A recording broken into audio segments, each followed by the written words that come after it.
Hi hello friends, எல்லாருக்கும் வணக்கம். இன்றைக்கி என்ன ஆச்சுன்னா, ஒருத்தன் உதவி செஞ்சு போய் குழியில் நானே கால் விட்ட மாதிரி ஒரு கதை ஆச்சு. என்னன்னு பார்த்தீங்கன்னா, என் ஃப்ரெண்டோட ஒரு பிரச்சனை, அண்ணன் தம்பியோட பிரச்சனை இது. சரியா? அவனுக்கு காசு ப்ராப்ளம் என்ன போல இருக்குது. பெரியவனுக்கு பார்த்தீங்கன்னா சின்ன தம்பி காசு தரணுமா. நல்லா புரிஞ்சுங்க, அண்ணனுக்கு தம்பி காசு தரணுமா.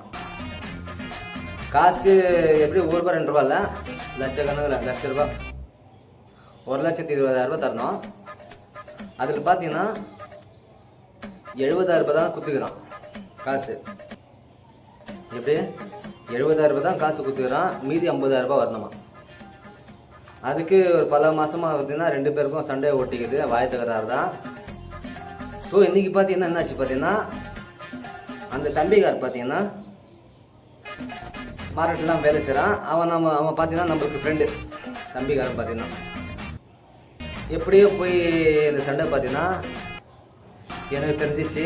என்கிட்ட வந்து சொன்னான், என்னன்னு இந்த மாதிரி அண்ணங்காரனுக்கு காசு தரணும், என்ன பண்ணும் ஏது பண்ணுன்னு தெரில. அண்ணங்காரன் பார்த்தீங்கன்னா இங்கே இல்லை, அவன் சென்னையில் இருக்கிறான். எப்படி சென்னையில் இருக்கிறான். சென்னையில் இருந்து பார்த்தீங்கன்னா அவனும் நம்மளுக்கு தெரியும், அவனும் நம்மளுக்கு ஒரு ஃப்ரெண்டு தான். அவன் பார்த்தீங்கன்னா எனக்கு நம்பர் யார்கிட்டையும் வாங்கிட்டு அவன் ஃபோன் பண்ணியிருந்தான், இந்த மாதிரி ஆச்சு, எனக்கு காசு தரணும். அவன் இந்த மாதிரி நீ தான் கொஞ்சம் வாங்கி கொடு அவங்ககிட்ட சொல்லி. நான் கேட்டால் கொஞ்சம் சண்டை தான் ஆகுது, அதனால தான் வாய் தகராறாக இருக்குது. அது பார்த்தீங்கன்னா பெரிய சண்டை ஆகிடும், நீ கொஞ்சம் பேசி வாங்கி கொடுன்னு இந்த மாதிரி என்கிட்ட சொன்னான்.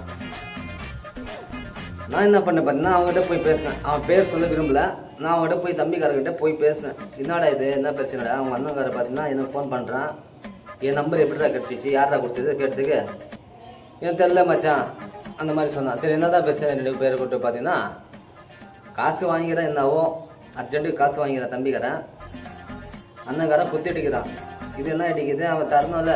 ஏன்னா யாருக்கும் காசு, ஒருத்தன் உதவி நம்மளுக்கு செஞ்சானா அந்த உதவியை நம்ம காப்பாற்றிக்கணும். அப்போ தான் நெக்ஸ்ட் வாட்டி அது உதவின்னு கேட்டால் நம்மளுக்கு ஹெல்ப் பண்ணுவாங்க. அதுக்கு நான் கூட அப்படியே ஹெல்ப் பண்ணி கேட்டுனே இருக்கக்கூடாது. எதுவும் அவசரத்துக்கு கொடுத்தானா அந்த மானத்தை நம்ம காப்பாற்றிக்கணும்.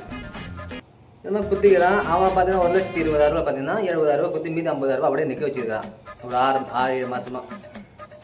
சரி கொடுக்க வேண்டியதானே. இவனை ஃபோன் பண்ணி கேட்க, அவன் ஒரு பிசி போல தான் அந்த சென்னையில் இருக்கிறவன். சரி வேலை இதில் பார்த்தீங்கன்னா பிஸியால், சரி இங்கே ஊருக்கு வந்து பேச முடியல அவனால். சரி எனக்கு கால் பண்ணி இந்த மாதிரி சொன்னான். சரி நான் கேட்டு என்னாச்சு தரேன்னு இந்த மாதிரி பேச்சு வருதாச்சு.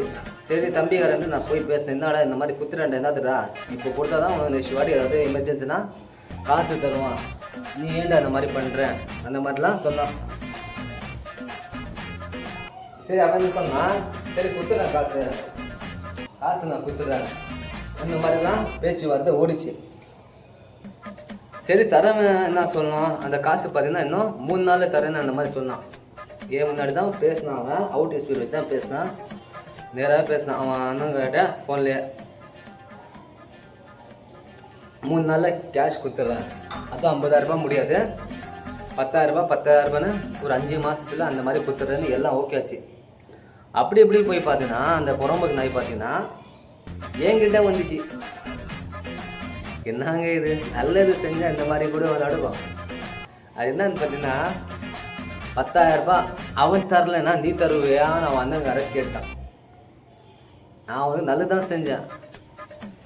அவனை பார்த்தீங்கன்னா அந்த நாய்க்கு பார்த்தீங்கன்னா நல்லது தான் செஞ்சேன், யாராவது இது பண்ணுனா வாங்கி தரேன். சரி அவன் ஃபோன் நம்பர் என்கிட்ட எந்த ஃபோன் நம்பர் வாங்கி எப்படி சென்னையிலேருந்து பேசினா, சரி வாங்கி தரேன் எல்லாம் ஓகே ஆச்சு. சரி என்ன பண்ணேன், நான் வாங்கி தரேன்னு சொல்லி தம்பிக்காரன்ட்ட போய் பேசினேன். பேசுறது அவனும் ஓகே ஆச்சு. இப்போ என்ன சொல்கிறான்னா 6 மாதமாக கொடுக்காதவன் இப்போ எப்படி தரேன்னு சொன்னான். 3 நாளில் 10,000 தரேன்னா எப்படி தரான். அவன் தரலன்னா நீ தருவியான்னு கேட்குறான்.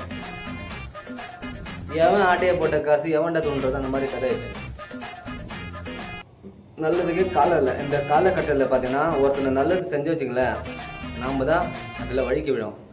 அப்போது ஒரு பழமொழி சொன்னாங்க, ஸ்கூல் படிக்கும்போது ஒரு பழமொழி எனக்கு சொன்னாங்க. என்னன்னு பார்த்தீங்கன்னா, லுக் பிஃபோர் யூ லீப், ஆழம் தெரியாமல் காலை விடாது.